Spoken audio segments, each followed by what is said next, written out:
felt desperate, at the time I was 17, 18, unemployed, and I was desperate to get a break.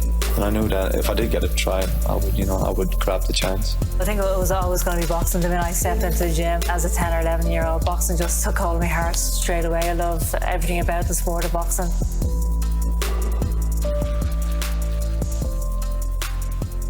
Hello, I'm Marie Crowe, and this is We Become Heroes, the podcast that explores how elite athletes and sports people reach the top of their game and the lessons that they learned along the way. My guest today is 6-time All-Ireland winning Dublin footballer, Paul Flynn. Paul, thanks a million for joining me. I find it really interesting chatting to people who aren't that long out of the game.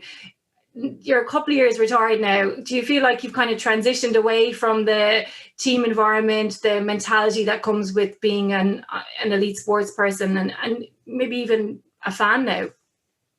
Yeah, thanks for having me on, Marie, and well done with the podcast. I suppose it's a funny one. Like when I left the game, I was in the GPA role, and which kind of was a nice transition too, because you're still in the game, you're still actively involved, and so it was probably acted as a bit of a ramp rather than falling off the edge of a cliff at the end, which some people experience. So. And on top of that, I've been pretty active in the club too. So I haven't probably felt I've fully stepped away. But when you do go down to look at the games, there is a part of you that you feel like you're missing, but only a part of me. I think I was comfortable enough stepping away, and when you're comfortable with it yourself, then it's always a good time to go. So, but no, I'm now loving just watching the games, and definitely kind of gone into fan mode for sure. Yeah. Just from following your career and listening to you speak over the years and interviews and all the rest, and even interviews when you retired, it was very clear that you were completely obsessed with it. Like even just trying to improve different things about your game, whether it was like your kicking or your skills or, just trying to develop as the game evolved. When that's in you and that's part of your makeup and your personality, is it difficult then when you don't have that outlet almost to challenge that or to channel that part of your personality? Yeah, and I still it is, because you get some good people, you'll have some people on this and they'll tell you that they had this natural ability and they then worked with it. I don't think I was that type of person, that type of player. I had to work on everything, every aspect of my game. I probably had some of the raw characteristics that were, that set me up, like maybe my strength or my fitness that were there. But I had to work on everything else. So I listened to a recent interview with Jack McCaffrey, and there's a guy who had the raw material. He had the talent, and he even says that himself, that sometimes things came too easy for him as he went through the years. And I'm probably the complete opposite, where not much came easy at all. I had to work for everything right through. So to answer your question, then on now, I'd say Fiona, my wife, would say something different on it, but I'm just flat. I train fairly hard still, and that's probably the thing that every week I'm doing something different and just keeping myself taken over as such. And that's probably now what's challenging me. And also kind of my career off the pitch now, my professional career. So I'm trying to refocus that kind of bit of drive and determination into other parts of my life, I suppose. So what was the hardest part then when you did decide, okay, I'm not going to be a Dublin footballer anymore? The hardest thing was to leave the team itself. Like, one thing people don't fully appreciate is that these are your best friends. They're you're on a journey with them that is quite unique in some ways, that you have to kind of keep trade secrets, that you're pushing yourself to your body to its limit, but you're doing it collectively, so you all know that pain and that sacrifice that's gone in. You're winning together, which brings a certain level of emotion, and you're also facing adversity and losing games together, which which is like a grieving process, really. And you're doing it together, which builds a bond. So when you leave that group, you kind of leave a part of yourself behind, and you just have to try and find yourself to a certain degree, a little bit. So that's probably the hardest part, was leaving the group. Everything else I was okay with, but that to me was the most difficult piece. Okay, well, you were probably nearly through it anyway, a couple of years out, and a lot has happened in between, including a pandemic and twins as well. So I'd say it keeps you pretty busy. So I'm going to get to the questions now on your career and your development. So when you were a kid, what was your earliest memory of sport?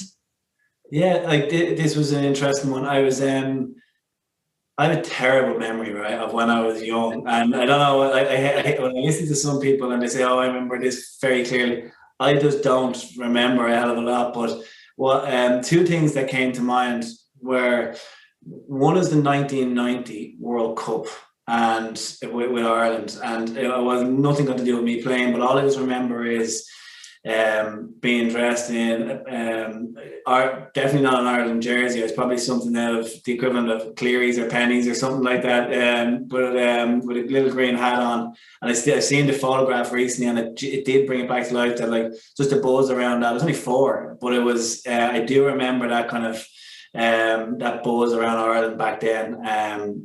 And like everybody out on the road of the state partying, and it was fantastic, really. I'd love to kind of recreate that feeling again.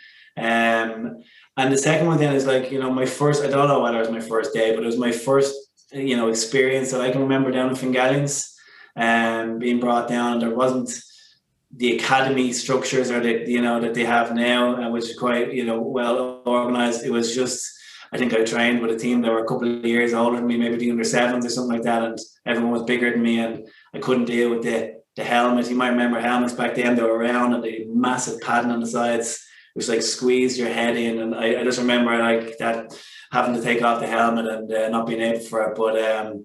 But yeah, they're two kind of they're very, very vivid. Like they're not, but I think they're still kind of good early memories of sport, So I know you said that you had to work really hard at everything, but that's in comparison to arguably the greatest football team of ever, really, when you think about that Dublin team. So like clearly you had talent for sport. At what stage did you realize, okay, I'm pretty athletic, I'm good at things here that I'm trying out? I suppose, well, in primary school I would have been on like any team that was, that was set up like basketball or soccer or mainly GAA. But I was just mad about all sports, and my family my mom and dad wouldn't let me play soccer early doors, and they were just like down in the GAA club, and like, so I spent, other than school, predominantly it was GAA for me. And I suppose when you realize that when you're playing 2 years above yourself a lot of the time, that's when you start to realize that maybe I'm good at this. Never really thinking about it though. And even when I got called onto development squads when you're younger, under 14s, and that, again, you're not thinking about this is a pivotal moment or anything like that. They all probably came, Marie, in different phases. Where you're kind of, okay, I'm on a development squad. That's positive. And then you make the minor team, and you make the 21s. But even when I made the senior team, I still wouldn't have had that light bulb moment to say, I'm going to make this here. There was probably still a hell of a lot of work to get into the team, and even then when you're in the team. So I kind of struggle to answer that question, because I don't feel that there was like a moment where I said, okay, I've got this. It was all these little hurdles along the way that I had to overcome. And to be honest, I'd say that's probably the same for a lot of people. But so there was no one moment where I said, I've got this, I know, and I think especially probably in team sport as well, when you're kind of part of a group and on different days, different people can excel or be the hero. It is kind of hard to pinpoint it. So like you clearly enjoyed sport as a kid. Were there other sports? I know you were kind of dabbling a little bit in soccer or wanted to play anyway. Was there other sports that you enjoyed or were good at? Yeah, I loved basketball when I was younger, and it wasn't any good, right? But they had the community games, and the part of Swords that I'm from, what represented one team, which were literally a group of GAA lads wearing GAA shorts playing basketball, and the other part of Swords was made up of the basketball team pretty much, and they were wearing the basketball shorts. But we bet them in the community games, which was I think we bullied them off the basketball court, but I was no good at basketball, and but I loved it, really did. I loved golf, I still do. Played badminton, so played everything really, Marie. But they were all minority, and then it was the GAA, and you hear some people say, okay, I played a lot of soccer and I played a lot of GAA. That wasn't the case for me. I played a lot of GAA. That was, bet into me, and then I just dabbled with the other ones, and partly because I wasn't as good, but partly because my mom and dad weren't as interested in it, really, Yeah, like one thing that definitely is clear is parents play such a big role in development, because they're the ones that have to almost get you organized, really, like tell you when things are on, get your gear ready, and facilitate you going to the pitch or the training or the match, and like it can be a full-time job almost. Big time. And one of the questions you asked, who had the biggest influence on your career? And for me, it was my mom and my dad. But my mom, because she literally did everything for me to make sure that I was there. And when I did look around, and I think back to my friends, and there was plenty of good, potentially great athletes, but all good players and stuff. But they just weren't as committed. And my commitment probably is a value that was passed on to me by my mother, that I never missed training session. I was always on time. I was always prepared. I always had my gear, and to me, that was, she's been the most influential person. So, the fact that it was always GAA, and she was very reluctant for me getting involved in soccer, or she wasn't reluctant to other sports, but she definitely was with the soccer for some reason. That was obviously going to play a pivotal role for me. But if I was doing it now, I've obviously, as you mentioned, I've got kids, and I was a qualified PE teacher as well. And when you look and learn what other countries do, and what I think is the best model is we should have young people playing in all different sports and getting a flavour for them. And we should be opening up our facilities that we have to other sports, so that you have, like a town like Swords, big town, that they share the facilities, so that all the sports can be flavoured, and that does increase broad participation. But also the skills you learn from different sports. Like, I love watching Michael Darragh-Macaulay play, because he brings basketball skills to the Gaelic football pitch. Or if you look at Paul Mannion, he's a soccer player. You watch his footwork, the way he's able to tackle, the way he's able to turn players, and that's bringing different skills into the GAA. And I think we are open to it, but we should be more open to that, because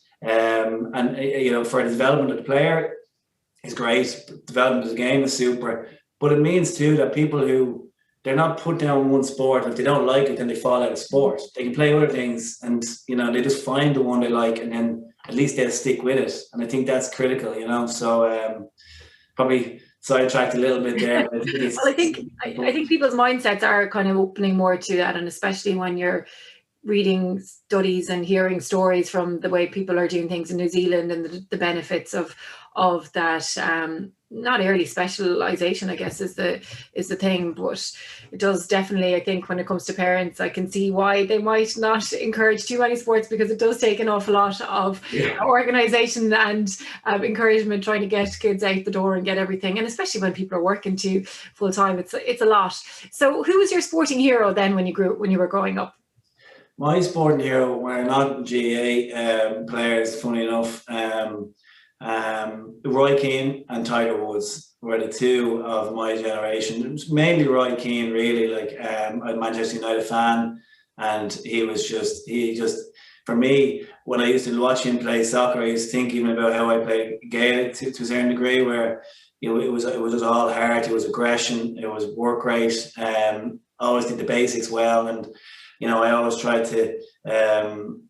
I could see a lot of that in me when I was playing Gaelic football, and Tiger Woods was just I was born in that era. I was into golf, and he just kind of, I was probably caught up in the whole marketing strategy that Nike had, but I remember running around saying I'm Tiger Woods like everybody else did, and so they were the two, and still to this day, it's funny, they stick with you. I watch Roy now, and in his role as pundit, and I just, even when he's doing bad things, like, I'm still on his side, and it's just because that's the impact of, I suppose, a role model when you're that age, It's actually one of the good things about Roy is, like, when you did grow up as a footballer or watching him as a footballer, like, a lot of the time people that you were your role models, they can kind of fade away out of your life a little bit, but Roy's just stayed there in all these different capacities, and it's actually great now. He's in that punditry role, and we're actually getting to see him, and still getting value out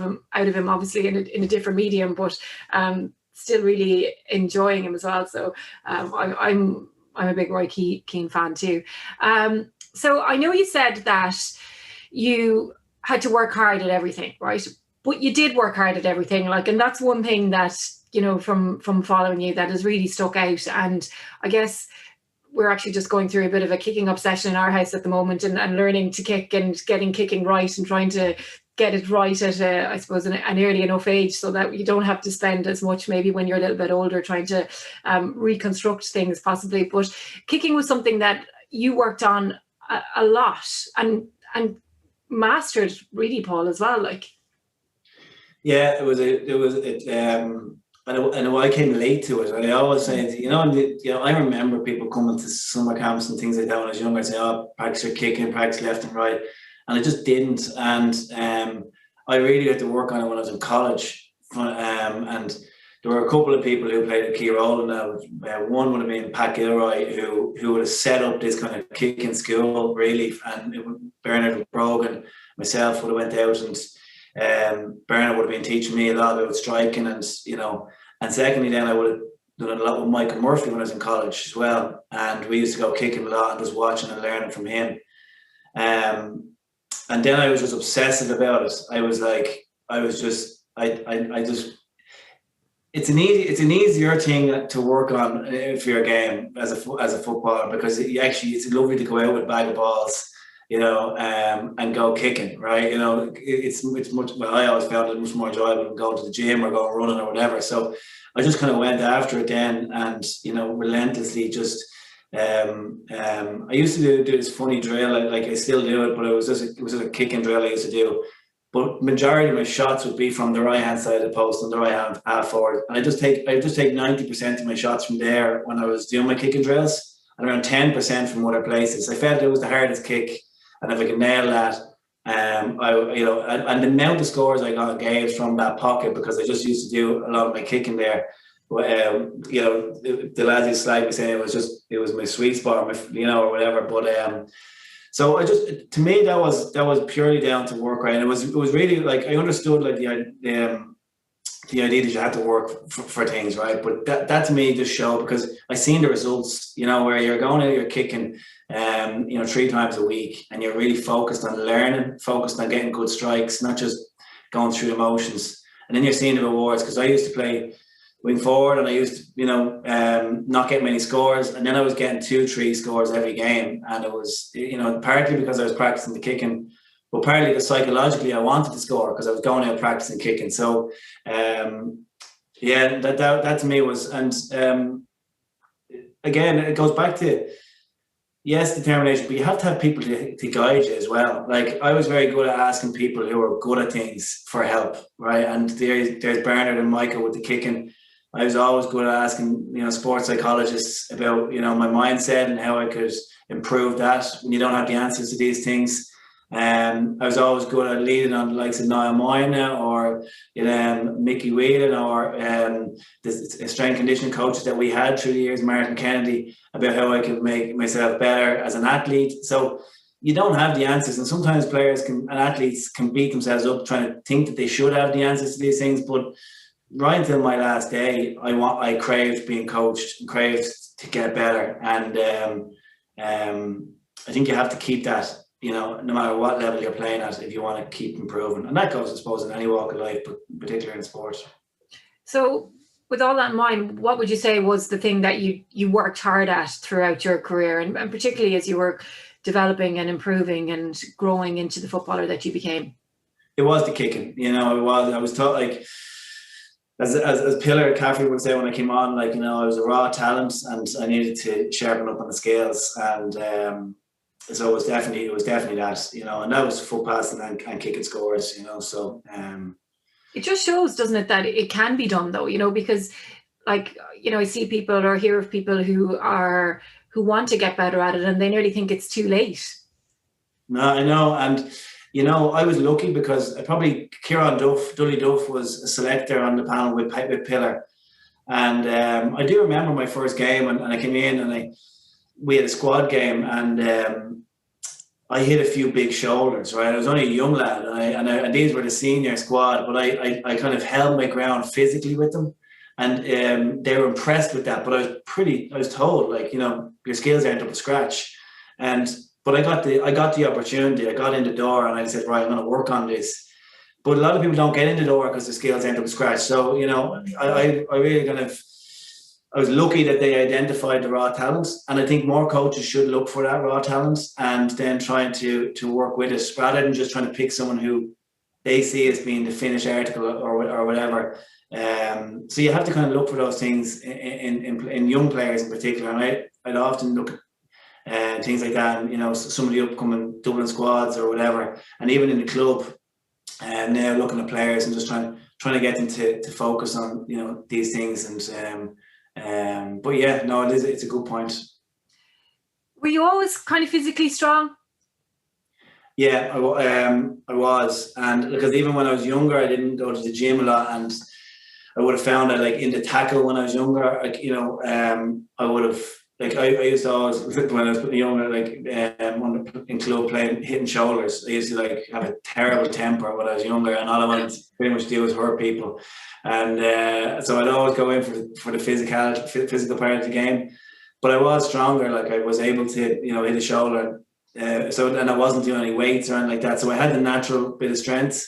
But, like, you know, any inter-county player then, like, once I got into the program, I really worked on that, and I would have been pretty good in the gym. I would have, like, lifted a lot and kind of layered onto that natural strength as well. But I suppose strength now for inter-county players is just like a fundamental. You know, everybody has it, but you just have to be able to use that strength to turn into power. And then, you know, to be functional, to be able to play the game, you know, and that's key. You can't just be big and strong. You have to be able to get yourself around the pitch and be agile and be able to do the repeat sprint ability as well. So it's kind of more of a holistic, you know, athlete now that you're looking for in the game. You sound like the dream person to enter into a high performance environment because you thrived in the learning and the coaching and wanted to be better. Was that always the case, or was that some sort of, like, did you have a light bulb moment where you thought, okay, I need to do all of these things and I need to listen to the people that are telling me and the experts? I'd say it was down to the fact that I never seen myself as being good enough, and I always felt that I had a bit of a journey to go on with that. And that, like, I'm trying to think of the term that Kev Mack has a term for it. I can't remember what it is. It might come to me in a minute or two. But and he only told me that a couple of years afterwards. But, like, it's the idea that I never felt that I was as good as maybe what I was or what I could have been, and that's why I always was training harder or looking for an edge or looking for how I could, you know, better my game. And even my good games that I would have had for Dublin, I would never look back on the tape. I find it difficult because I'd be cringing at things that I didn't feel like I did well, you know. So yeah, that's so in that space, you're always craving people telling you that you did well because you've seen negative in a lot of what you did. So that was a constant battle. So that meant that I always trained harder, and, you know, and as I look for that edge. Having that kind of really critical mindset, like, do you think that held you back in any sort of way, like, just even from a confidence point of view? Maybe. I don't, like, it's hard to know. Like, is it a case that, you know, it drove me on, you know? You could argue both, that, like, maybe if I just like, I do know in that period of 2011 2014 I was really confident, and that kind of, when it all start every single year. Four yeah, consecutive ones, it's mad, like. And that's so maybe, like, but that it's probably even within that, I never felt that I was kind of, like, not once say deserving, but I never felt that like, you know, I was reaching even my own potential there, or whether I suppose I was seeking perfection, and you'll never reach perfection if you're seeking it. You're always going to come up a little bit short. Even like, you know, so yeah, I guess, did it hold me back or did it drive me on? You can look at it through both lenses, really, Marie. I'd say it probably drove me on more than it held me back. But did it keep you awake at night? There would have been times, yeah, but I would have been overthinking things. You know, I was a thinker, and when I played my best is when I wasn't thinking. You know, this argument of getting yourself into the flow state when you're just living in the present and playing in the present, and which is it's a great idea, but it's a really difficult thing to do. And when you do get there, it's just pure bliss, like, you know. And it happened to me actually last summer playing a game, and it brings it back to, and you're just like, when you get into that flow state, it's just, you can't beat it, you know. And so I had probably a period of that in that 11 to 14 period, but then you're always craving, you're always trying to, you're trying to get back there, or you're pushing yourself, you're training harder because you maybe aren't playing as well. So there's, but it's a great place. It's a great thing in sport, and any athlete will know that, and they'll just, have a fond memory of when that does happen, you know. So, like, you're playing out of your skin, you're winning consecutive All-Stars, you're winning All-Irelands. Are you feeling that at any stage, like, I'm at home here, this is me, I'm at the top of my game, I'm on the best team going, like, I'm one of the best footballers in the country? Like, does that click at any stage with you? Did you ever see what we saw watching you, basically? Yeah, but probably not. Like, probably, to be honest with you, probably not. Like, I was always quite. There was a phase where, like, I remember in 2014 or 2013, maybe it was around that period, where I was going out into games and playing half forward, and I just felt like that. I'm on top of this. Like, I have this half forward thing. I'm really getting a handle of it, and I would have felt probably in that phase where, like, I was confident no matter who I marked that I was going to break them down. Sometimes it took 40 minutes, sometimes it took 20, sometimes it took 60, but I would break them down. And that was a confidence, like, where if you kind of contrast that to later in your career, when I wasn't playing as well, or earlier in your career when you're not playing as well, you didn't have that confidence because you would have been taught you'd be taken off, and so yeah, that was probably kind of a defining factor in that I was confident I would break them down at some point, and evidently I kind of did, and which was when you were in that space. But yeah, like, it's just funny when you don't be thinking like that either. Like, you're just thinking about game to game, week. It's grand now looking back, and you're kind of looking over a span of years. But when you're in it, all you're really thinking about is the game, the next training session. You live in the moment, and you kind of have to. But now with a bit of, I suppose, perspective, you're kind of looking back and you're trying to pick what happened, but it's hard to really kind of zone in on it. So everybody has setbacks, whether it's being dropped or injured or whatever. What for you was the biggest one that you had? Sorry, I had like plenty of setbacks, to be fair. Like, but when I was thinking about this, I actually thought back to when I was really young. I was 12, and I had an accident, and I don't think I've ever told many people this, but when I was younger, I was staying in a friend's house, and we were running back to his house, and I ran through. The patio door was shut, and I ran through the glass. I thought the front door was open and the patio door was shut, and the light was on, and I couldn't see the handle, and I ran straight through the patio door, and completely, like, wrecked my leg, my left leg, lacerated all, like, right across the shin bone. Lucky not to take the leg off, and we didn't know, and they lifted me up. When I went to walk, my leg was literally caved in like that. It was, and then obviously they seen the blood and all that. So, but when I had to get an operation, they kind of reattach all the muscles and all the tendons and whatever they had to do in there. But they did say I'd never play sport again, and I didn't play for 18 months. Built it all back up, and then obviously, you know, went back and eased my way back into it, and then it was okay. But I had a lot of issues still do with my left ankle as a result, because there's not as much strength down there on that side of the leg to kind of support it. But so that was probably, like, without even knowing it. And again, back then I wasn't probably thinking about it as much, but when you ask these questions and you're thinking about it, that was probably the one moment where, you know, and it could have went either way. Do you know what I mean? Like, so that was one.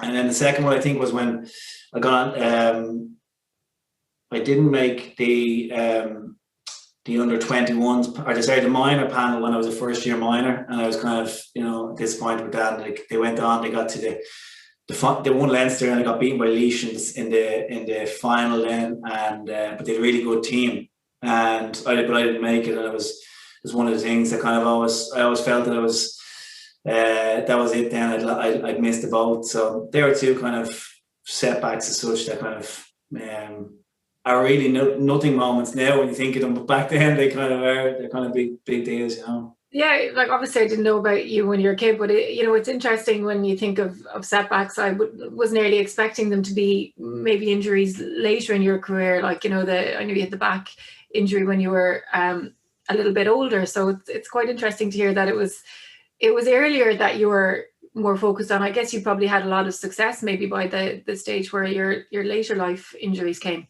Yeah, like the back, they were like I was so lucky that in that period of 2010 to 2015, I had no injuries, like a couple of soft tissues, and that was it. And then I just got chronic injury after chronic injury, and it was my groin, which osteoporosis, that's not what it's called. I can't even think of it now.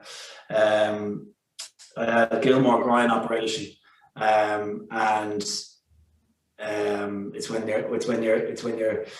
your groin comes off your pelvis, and nearly every Gaelic player has it. And I also, but that's a chronic injury. It's just over time, and it was bills and bills. And the second one down was the back.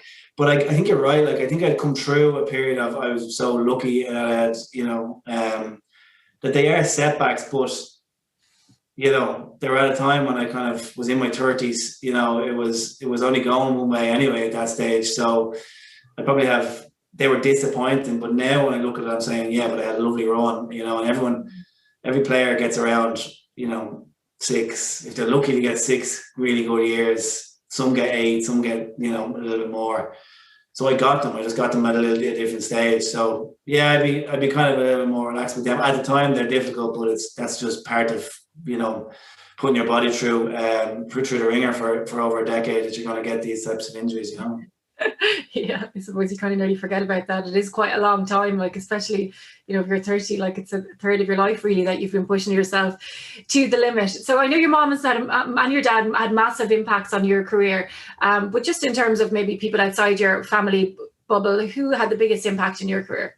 Yeah, a couple of others. Pat Gilroy, massive impact on my career on many levels. He was just he was another guy who's seen the raw talent, but he really worked with it, and like he built my mental capacity to be able to perform at that level. He really invested in me, and, you know, I'm indebted to him for that. Mickey Wheel and Niall Moynihan, these guys were they got me at the time when I needed to be got. If that makes sense. And they grabbed a hold of me, and they really helped me. So there's been plenty of great coaches through the years, but I think Pat Gilroy is the one man who, and he also had a profound impact on my life off the pitch, where, like, he was a person that I looked up to and still do, and about with the success that he's had, being able to have. And a lot of our team, we would be driven in our careers, like everybody, like, very driven in our careers off the pitch, and it's a lot of that's born out of Pat, you know, kind of showing us that there was you could have a life off the pitch as well as on, and be really successful. And yeah, so that's probably why I'd kind of say Pat. I know how you can improve your kicking and build on that, but how do you build up your mental capacity to be the competitor that you are? I would not say I'm, like, my mental capacity would be as strong as, like, you know, a lot of other people, nowhere near it. And it's kind of, we interestingly, like, you know, Jim Gavin was very good at kind of outlining that, like, with regards to skills, you can definitely get yourself better. But like I did, right, I worked on it. But then you kind of reach a point where it's hard to kind of improve, right, and a lot more. You can get yourself to certain fitness, and then there's a lot of diminished margin of returns about the amount to train, over being, too tired and all that. Then he's also tactically, you can spend time on trying to tactically figure out the game, and then again, there's a limit to that. But with the mind, there was just nobody really knew, and nobody still knows, how much you can layer on, the capacity, what you can be doing. So that muscle was, and still is, untrained by a lot of athletes, and so I really got an appreciation for that. And, people like Kev Mack, who I mentioned before, like Caroline Courage, Gary Keegan, and the McNulty was great for me too. Like all these people, kind of, you just layer and learn little bits around it. But I certainly wouldn't be putting myself in a bracket of being one of the more mentally strong guys. But I always worked on it. I always tried to, and it was all with the goal of trying to get yourself into flow state. And that's why I did it. And you're dealing with setbacks, and you're trying to build, as I say, that muscle. But it's so that when you cross that white line, that you forget everything and you just live in the moment and play every play, as it presents itself to you, and not get caught up in what happened just previously, or caught up with the scoreboard, or caught up with anything else. You're just playing in the present and in that flow. So, but guys who I'd be like Kev Mack is a rock. Like he has the mental capacity, that well surpasses mine. And there's others too, like Bernard Brogan. Like without even really working on it, his resilience was phenomenal. Not something that a lot of people will kind of would think when they look at him, but he was able to deal with so much stuff. And then outside that, Michael Murphy, he was, to me, like, that leadership capacity he had, and his ability just to, shoulder so much. I learned a lot from him too. So you're always trying to layer on there with that piece. And so yeah, that's, I suppose. So where would you rate that? So when you think of all the attributes that you have and everything that it allowed you, enabled you to go on and do what you did on the football field, where does mental capacity come, we'll say, in importance for what you were able to your output, really? Yeah, I think it's very important. I say I'm not saying that like mine was by any means in the bottom quartile, but I wouldn't say I was one of the best. But I think you have to, because you're dealing with a lot. Like, it's to play at inter-county, like you're an amateur athlete, right? So you're dealing with a lot. You have to be able to compartmentalize like life on and off the pitch and be able to deal with that. You have to be able to deal with not getting picked.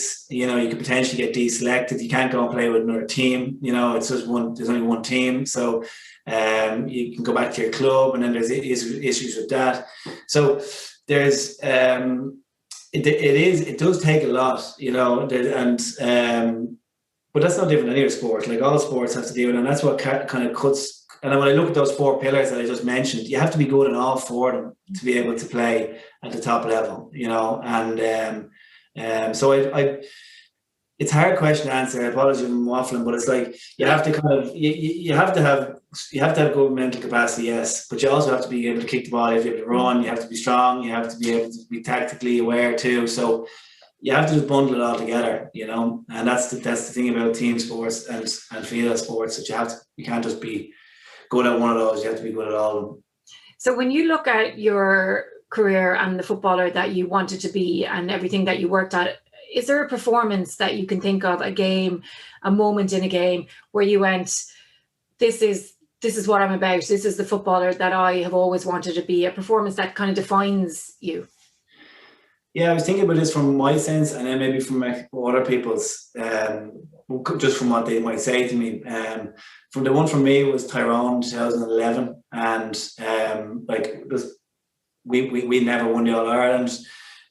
We looked at that Tyrone team as being, the team, between that team and the Kerry in that era. We would have modelled a lot of the stuff that we were doing off that team. And I was marking Philip Jordan, who was, 3-time All-Star, 3-time All-Ireland winner, arguably like the best, half back of that generation. And And Dermot Connolly that day scored 7 points. He was just off the charts. But I had a really solid game that day too, and it was the moment probably when I felt, if we go back to some of the things earlier on, I really felt after that game that I stepped up. I stepped up to the mark, and I then started to believe. And then I got an All-Star that year too, which would have layered onto that. So that for me was a game that really kind of, helped me figure out that I can be at the top of this game. And I don't keep many jerseys, right? I've always given them away, but I still have Philip Jordan's jersey in my wardrobe as kind of just one of those ones that, it was a very important game to me. But the one other people would see, which I like to forget, would be the Donegal game in 2014, where myself and Dermot again had good games. We both kicked a lot of points in the first half, and it's probably the best half of football I ever played. But then we lost, and so for many reasons I want to forget that game. But everyone always brings it up whenever we're talking, that Donegal game. So there are two games, I suppose. And what about success? Like, obviously you have the medals and the awards and all the rest to illustrate what a great player you were and how successful your team were and you within that team. But just when you look at everything, what for you was your greatest success?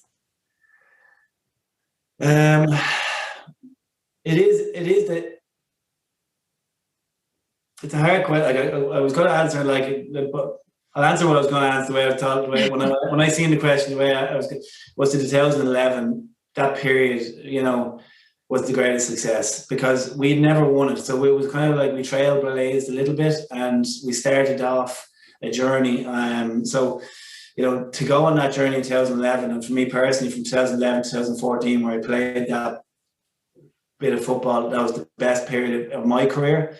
So that had to be the best. That's the most successful period, let's say, in my career, and it was defining for me and defining for Dublin overall as a team. Because of the fact that we set the foundation then for what was it to come. So that was 2011 win just started all that off for me. So I think that was the greatest success, and it culminated everything else that went before it. For me. So when you're old and grey and you're thinking back on everything, what do you think your legacy is going to be? It's a really hard question. And I like, even when you said it, I was like, God, that is, but like, I'd like to think that it is that I played a role in aside from like the legacy stuff that us as a team we've done. And I just try to look at it just from my perspective. Our team is obviously a legacy team now, and which is just something that I even pinch myself still now thinking about that. Like when I think of the Kerry legacy teams, the Tyrone teams, all of that, like to be in that bracket is just it's hard to kind of still believe. But for me, I remember when I always wanted to carve out kind of a position that I always found myself playing in different positions when I was younger. And the legacy for me is probably the stamp I've left on half forward, I think, and that I kind of I made it my own to a certain degree, and I learned on like learnings from watching Paul Galvin, watching Brian Dooher. These guys, were different players to me. They were excellent on the breaking ball, and they were playmakers. But I kind of changed it a little bit, where I just brought a physicality to it. I brought repeated sprint ability, winning the kick out. So I do often, again, you judge it by what people say to you, but I do feel that a lot of people would see that, the role I played in changing that half forward position for that period. I think it's changing again now, but with not fully in that. But that to me would be kind of the legacy piece, Okay, so I know that you are still a club footballer and you will be departing your role with the GPA shortly. What's next for you? What's next is, you're spot on. I'm going to continue to play with the club I think if you categorize in three things really, like one is family, for me now, it's critically important. I think as an athlete, you have to be selfish to realize your goals. And now I suppose I need to be more selfless and, you know, be more of a family man. And I'm looking forward to that. You know, that's great fun. The second thing is my professional career, and that's, you know, really important to me. And all that competitiveness and determination that I had in sport is now being solely focused on that. And the third thing is fitness goals. Like there's not a week that goes by that I don't train 5-6 times, and that's kind of I just have to fit it in. And if I tick those three things and get time to spend with friends and family, and you know, that's it for me now. So that's it for me. It's where I'm like life is over. But that's what's exciting me now. You know, and I think the pandemic kind of helped crystallize that for a lot of people to figure out what is important. And you know, they are the things that are important now. And I'm looking forward to the post-pandemic world where we can kind of do it a little bit differently. Yeah, I think it does feel like a new chapter for everybody when it all does end and we start to make sense of what the world is going to look like post-pandemic and how we're all going to fit in, even just from professional, sporting, family, everything seems to have changed a little bit. And I guess I'm a bit like you, I'm kind of looking forward to see what's coming next. Paul, thanks so much for sharing your journey with us. You've had an absolutely remarkable career. And to be honest, from listening to you, I don't think you actually appreciate just what you did and how good you were. It'll probably take a little bit of time maybe to when you're a little bit older and you're sitting back and rewatching the games and all the rest. So I hope everybody enjoyed listening and watching. Please like, subscribe and leave a review.